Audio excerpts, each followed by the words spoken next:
Good morning, everyone. I am Miss Valentina Onsukato. I am tasked to report about this topic entitled Tools in Assisting the Dynamics of Human Development. There are four tools of discipline. First is delaying gratification. Delaying gratification is a process of scheduling the pain and pleasure of life in such a way as to enhance the pleasure by meeting and experiencing the pain first and getting it over with. It is the only decent way to live. Second, accepting responsibility. It is the extent to which we will go to avoid responsibility should come as no surprise. Third is the dedication to reality. The third tool of discipline is dedication to the truth. And our view of reality is like a map with which to negotiate the terrain of life. The truer and more accurate the map, the more we will know where we are and how to get where we're going. Fourth is balancing. Balancing is the discipline that gives us flexibility.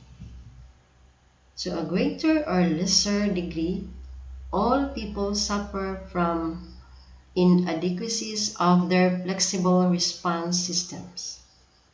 Mature mental health requires the capacity to strike a delicate balance and then restrike it between conflicting needs, goals, duties, responsibilities, directions, etc.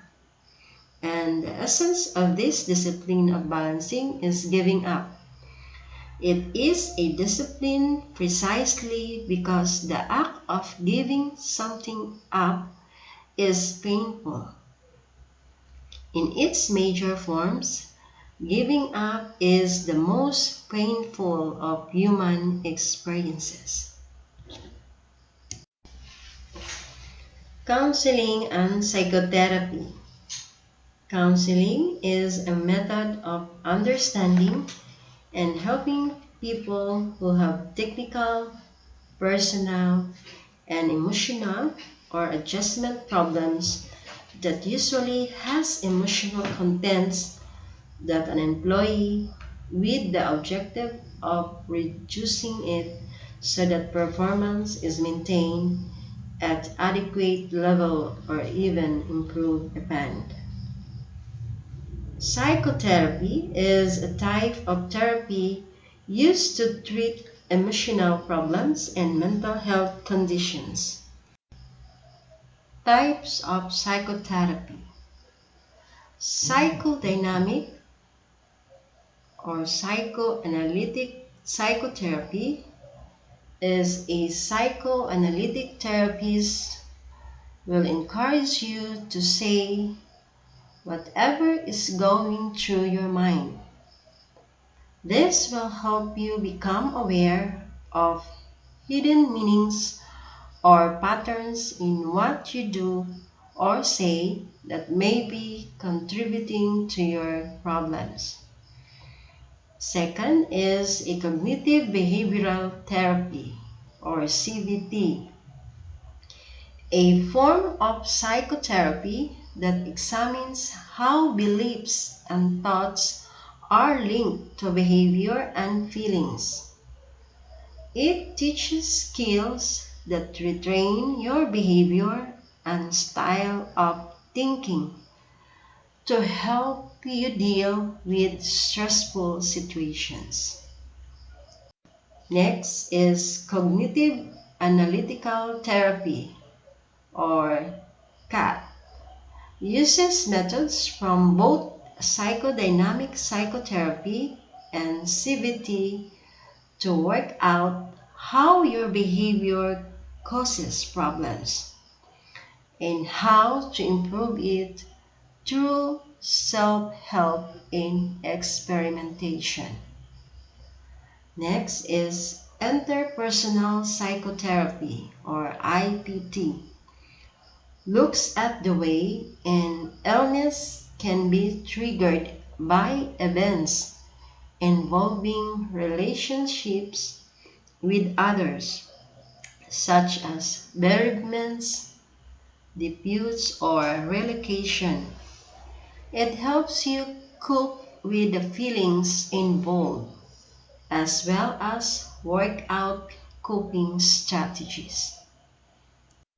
Next is humanistic therapies.